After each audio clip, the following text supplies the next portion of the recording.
Қазақстанда 7 түрлі азық-түлік бағасы арзандады. Сауда және интеграция министрлігі бағасы арзандаған әлеуметтік маңызы бар тауарлардың тізімін жариялады. Министрліктің мәліметінше, көкөніс, қарақұмық жармасы сияқты бірнеше азық-түліктің бағасы былтырғы тамыз айындағы бағамен салыстырғанда біраз арзандаған. Сауда министрлігінің есебі бойынша, күнбағыс майының құны 150 теңгеге арзандады. Қарақұмық жармасы 100 теңгеге, ал сәбіз, пияз, 40 қабат сияқты маусымдық көкөніс 50 теңгеге арзандаған. Қант пен ұнның құны да сәл түскен. Тек макаронның бағасы өзгеріссіз қалды дейді ведомство өкілдері.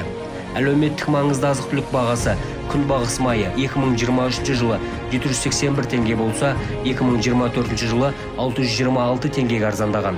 Қарақұмық жармасы 2023 жылы 338 теңге, 2024 жылы 222 теңге.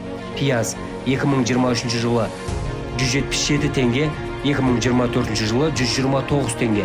40 қабат 159 теңге, 2024 жылы 124 теңге. Сәбіз 198 теңгеден 2024 жылы 188 теңгеге арзандаған. Қант 434 теңгеден 415 теңгеге. Ал ұнның бағасы 2023 жылы 232 теңгеден 2024 жылы 228 теңгеге арзандаған.